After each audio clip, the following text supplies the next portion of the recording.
Boa noite, sou a enfermeira Daniela. Voltamos outra vez a falar sobre a hemodiálise. Desta vez não vamos dar tanta ênfase ao que é a doença em si, vamos só falar na rotina do tratamento e depois a qualidade de vida que os doentes têm. Os objetivos já foram referidos num outro, que é a prevalência. Vamos ver mais gráficos, como é que está o estado da doença renal em Portugal. Depois vamos falar como é que funciona e quais são as rotinas. Qual é a prevalência da doença renal crónica?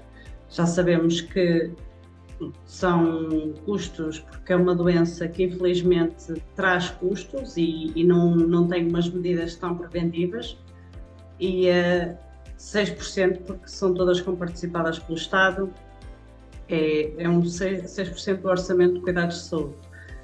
Muita gente sofre desta doença renal crónica, muitos num estado em que precisam de tratamento e outros em estadios anteriores que depois progridem para um serviço de hemodiálise ou para inícios de diálise. Todos os doentes prevalentes em hemodiálise, isto são gráficos referentes à Sociedade Portuguesa de Nefrologia, são estudos recentes feitos até 2024, onde o número de doentes a fazer hemodiálise consegue-se ver que cada vez é maior. Depois também tem doentes a fazer diálise peritoneal, que não é uma opção para toda a gente. Transplantados são os doentes que têm algum transplante, mas infelizmente não dá para toda a gente. E depois tem aqueles doentes que têm tratamento conservativo, são doentes que não cumprem os critérios para efetuar qualquer tipo de terapia de substituição renal. Temos aqui também números dos doentes que são transplantados renais quando são dadores vivos, pessoas que oferecem, ou familiares, ou então porque decidem que gostariam de participar e pedem para doar um rim a alguém. Temos novos doentes a iniciar, também estudos recentes, que se vê que cada vez mais existem doentes a necessitar de tratamentos de diálise ou de diálise peritoneal e não são. Temos cada vez mais os números a aumentar em todos os sentidos, principalmente na hemodiálise. Todos estes doentes, 31% conseguimos ver que são mais de 80 anos. Temos aqui outros gráficos, e isto são mais gráficos, como disse, referentes aos últimos anos, e conseguimos ver uma evolução.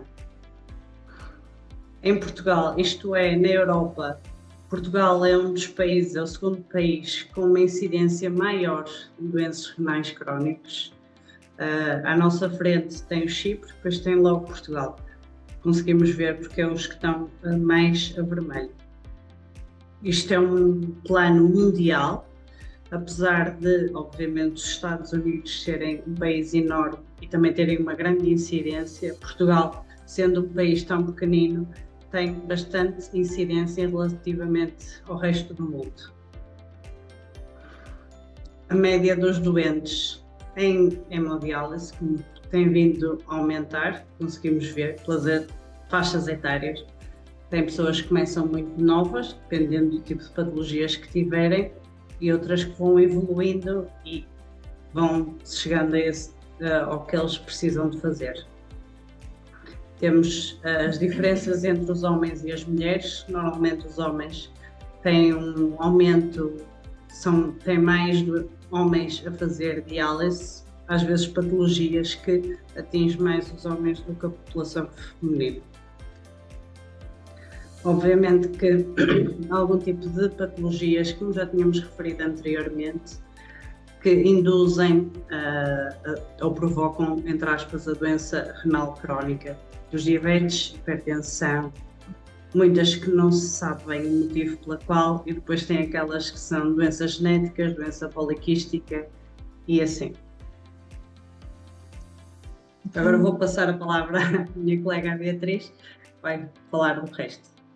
Vamos passar agora ao segundo objetivo deste webinar, que é falar um bocadinho sobre a hemodiálise, o que é e como é que funciona este tratamento. Existem diferentes terapias de substituição renal, e entre elas a hemodiálise, que é o tema deste webinar, aquilo que vamos aprofundar mais, mas queríamos deixar-vos com uma ideia que existem outros, como a diálise peritoneal, o transplante renal e o tratamento conservador. A hemodiálise é um método de tratamento para doentes em programa de diálise, onde o sangue flui para fora do corpo, através de umas linhas descartáveis, para um filtro, o dialisador.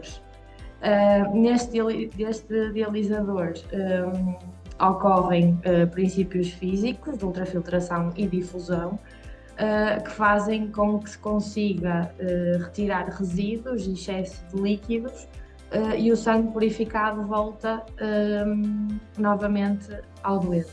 Pronto, temos aqui uma imagem que ilustra, assim de forma simples, o que é o processo. Podemos ver, pronto, através da linha arterial, que é esta linha amarela, o sangue é retirado do doente, passa no dialisador. É neste dialisador então que se elimina os metabolitos e tóxicos e líquidos, e depois volta novamente ao doente através desta linha venosa, que é esta linha azul. A hemodiafiltração é a técnica que usamos cá no Hospital Central. É uma técnica que também consiste na utilização de um filtro específico, que é capaz de remover as toxinas e líquidos em excesso, mas na hemodiafiltração, em comparação com a hemodiálise convencional, consegue fazer isto em maior volume. Na hemodiafiltração é possível exercer uma pressão mais forte, que é capaz de arrastar estas substâncias e líquidos para fora da corrente sanguínea. Esta terapia é a que mais se aproxima à fisiologia normal de um rim humano,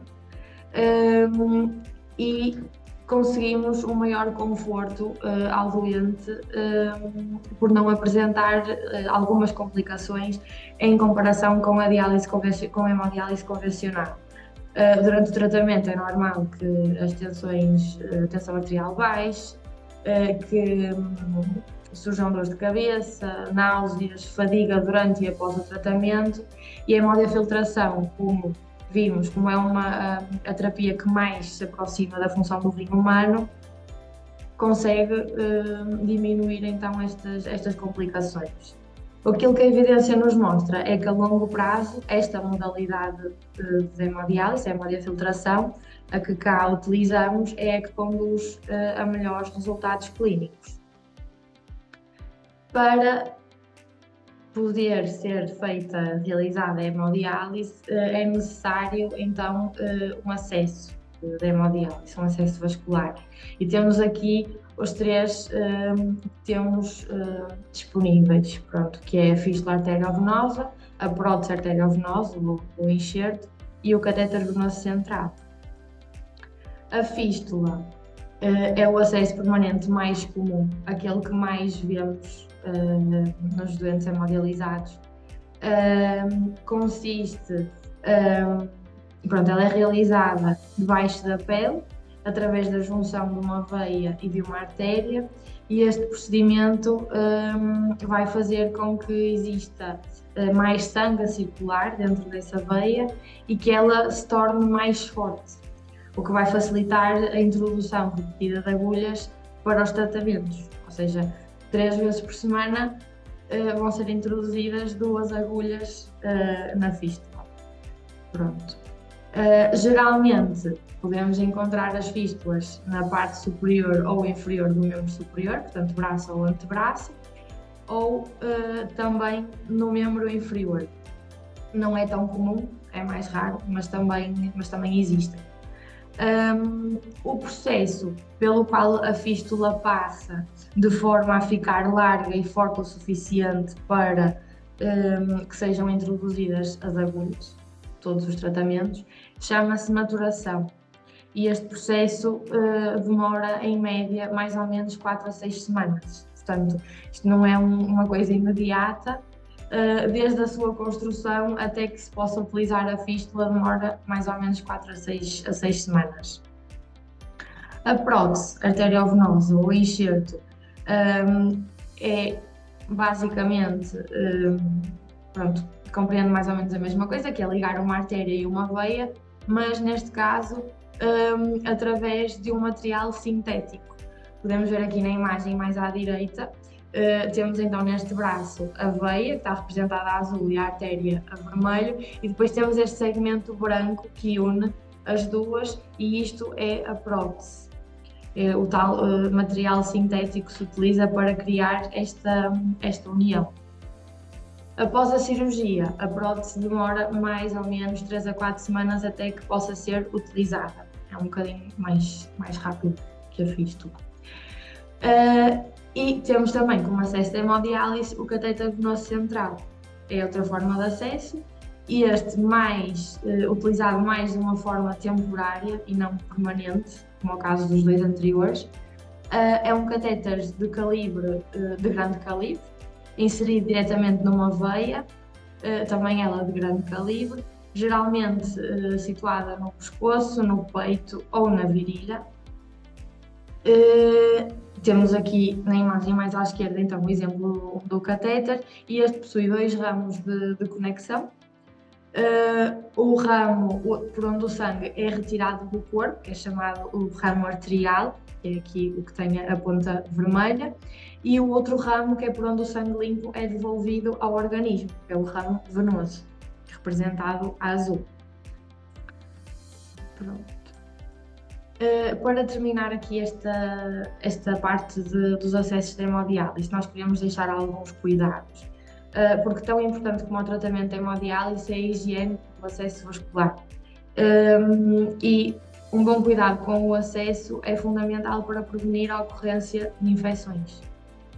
Lavar o braço do acesso com sabão antes de entrar na sala de hemodiálise é realmente muito importante.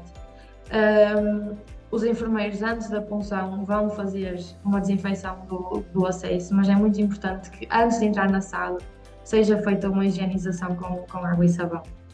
Retirar os pensos, cerca de 8 horas após terminar o tratamento.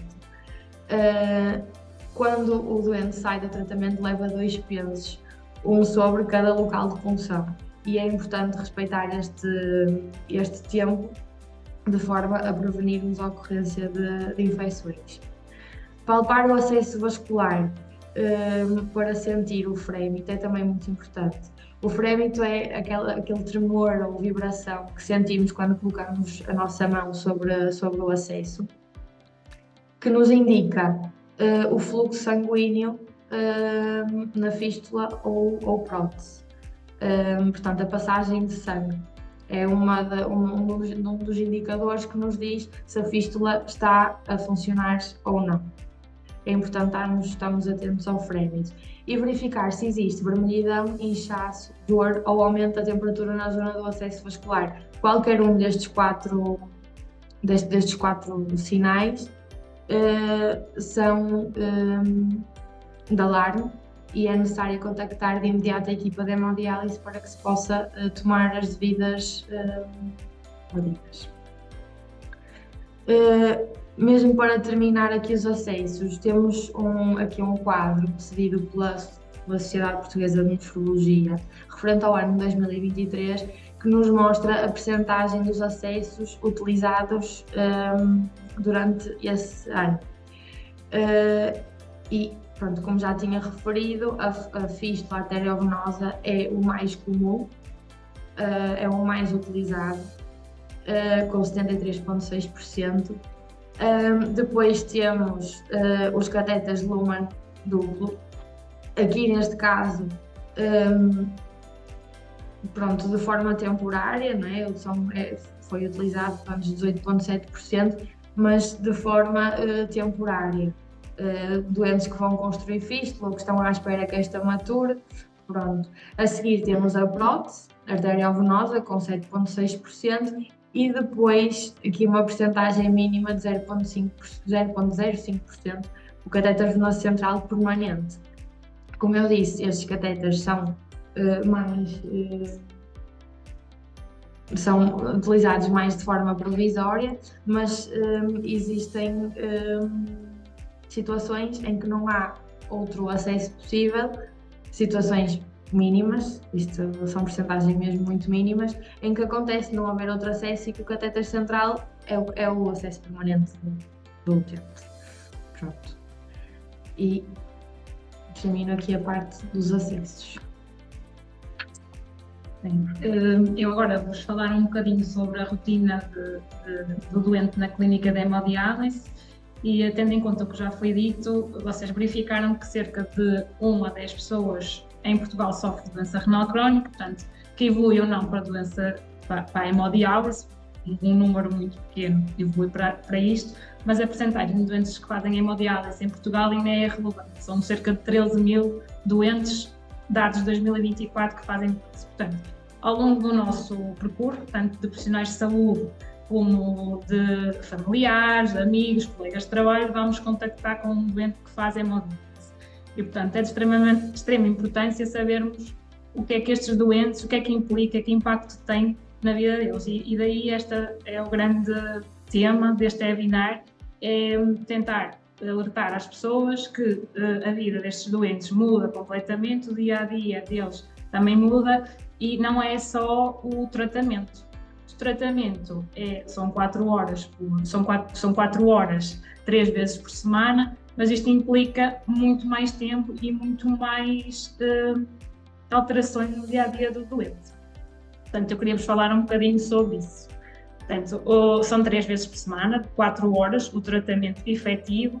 Portanto, isto mais ou menos, há estudos que indicam que cerca de 16 a 20 horas por semana o doente perde em tratamentos de hemodiálise, sendo que 4 horas é o tempo efetivo, mas ele gasta mais tempo na ida para a clínica, no transporte, no tudo o que é feito antes de ligar e no tudo o que é feito depois de ligar, que vocês vão acabar por perceber.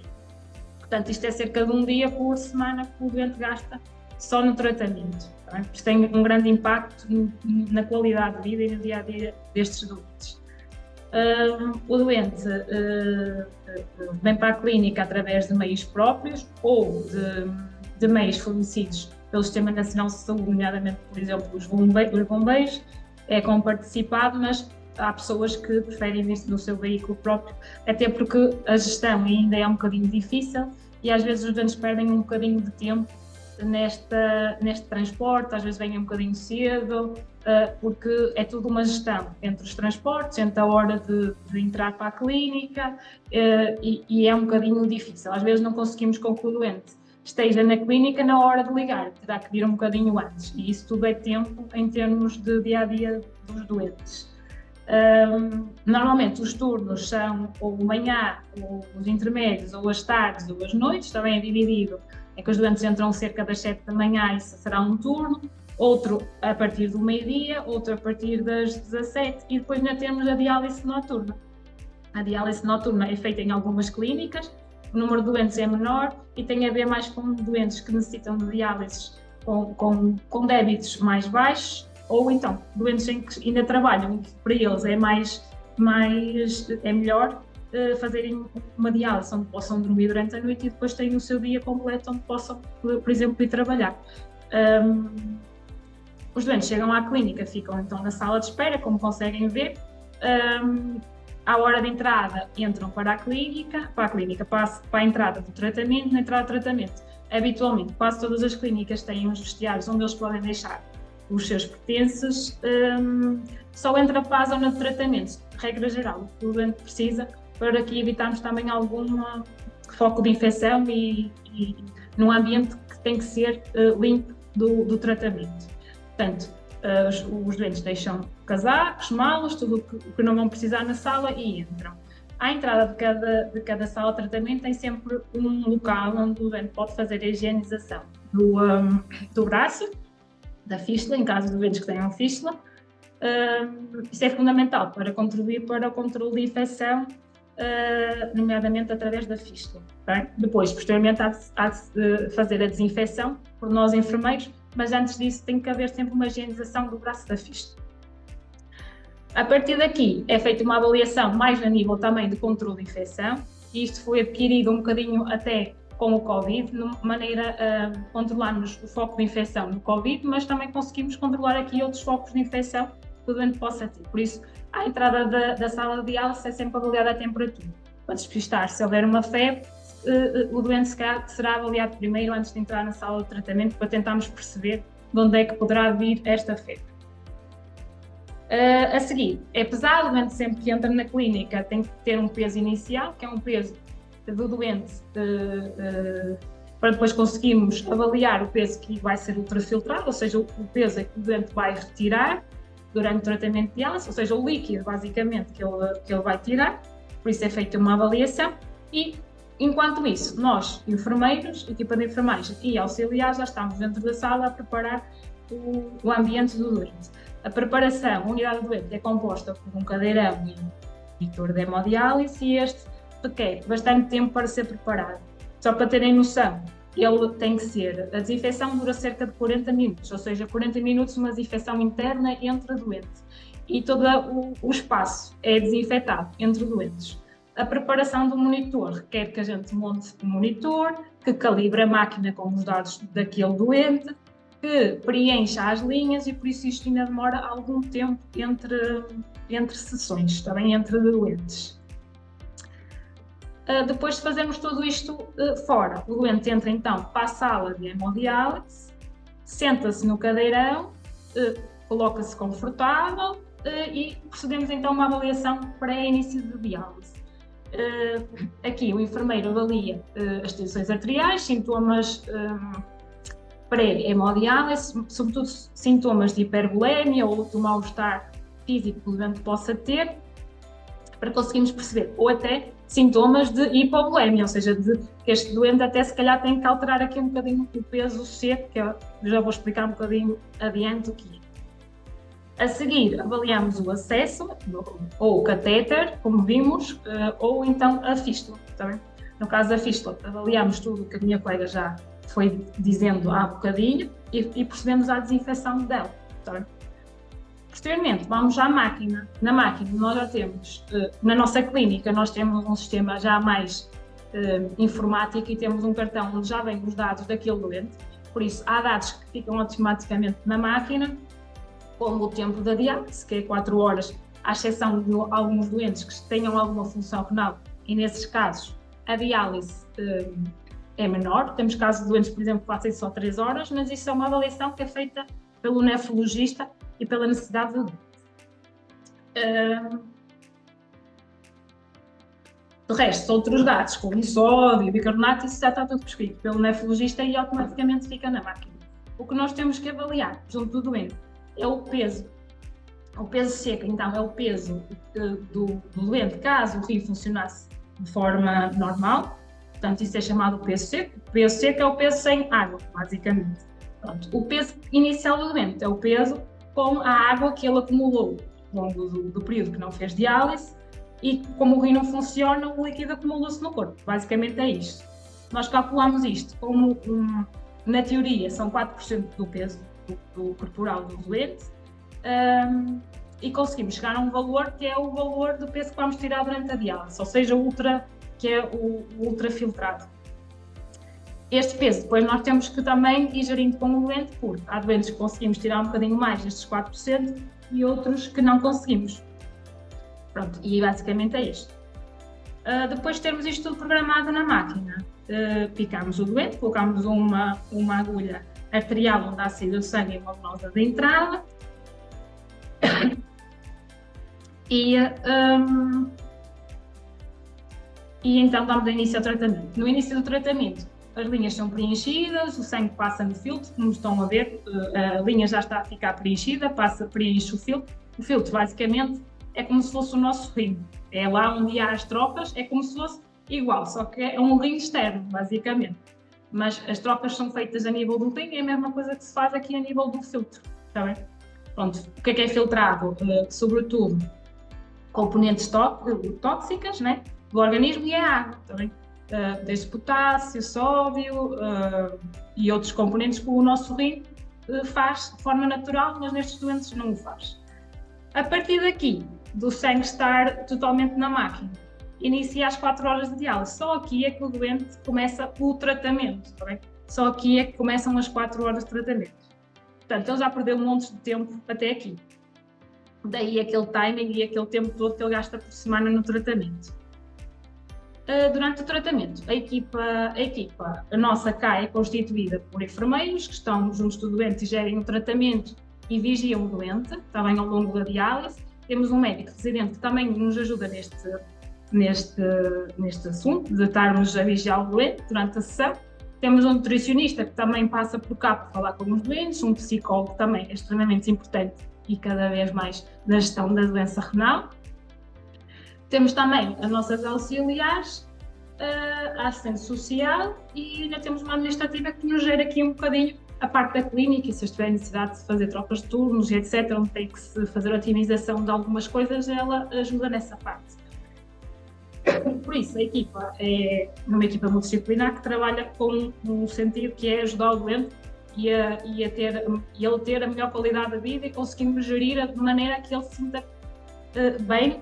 E até há estudos que dizem que a equipa, ou seja, a equipa que os recebe na clínica tem um grande impacto depois na adesão ao tratamento e por isso equipas que sejam empáticas, que sejam claras e que envolvam o doente durante o tratamento têm maior benefício depois na adesão ao tratamento e melhor qualidade de vida, pronto, para o doente.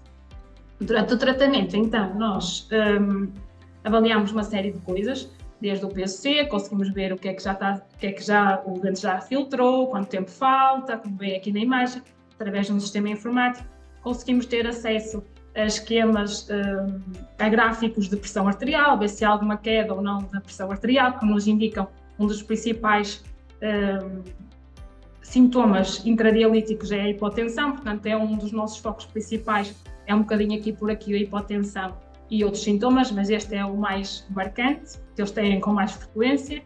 Outro parâmetro que a gente também está atenta é o KTB. O KTB indica-nos a eficácia dialítica, é uma fórmula, calcula o clearance da ureia com o tempo de diálise e o volume da ureia no organismo e indica-nos a eficácia do tratamento. Isto é extremamente importante, porque se o doente não tem uma diálise eficaz, vai ter sintomas urémicos, ou seja, vai acumular ureia no organismo, e estes vão dar sintomas como fadiga, sono, náuseas, vômitos e, por consequente, piorar a qualidade de vida dos doentes. Por isso, tratamentos eficazes, os doentes vão se sentir melhor depois do tratamento, quase de certeza. Portanto, este KTB nós conseguimos avaliar.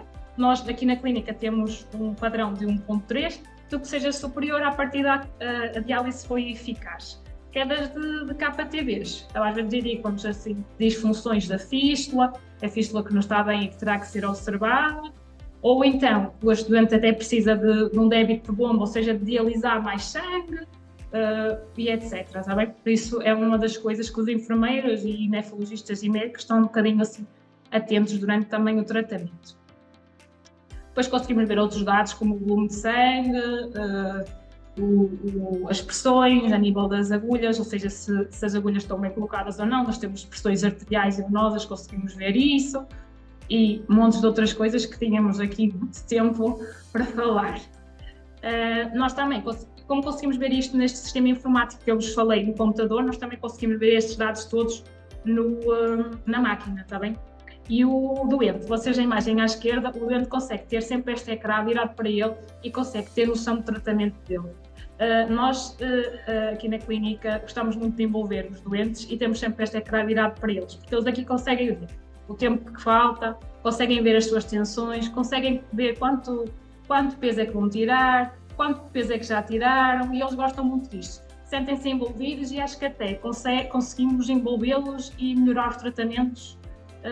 os tratamentos por causa disto, porque eles sentem-se dentro do tratamento, ou seja, não sou eu que decido, somos nós, e é importante este envolvimento deles. Durante o tratamento, o doente pode fazer o que quiser, desde que não saia do cadeirão, e a fístula que não podem mexer, o braço da fístula tem que ter o braço quieto, também pelo risco de hematoma, também por causa das agulhas. O outro braço podem mexer, por isso podem trazer um livro, podem fazer o que quiserem. Portanto, como veem, têm televisões e etc. que podem usar.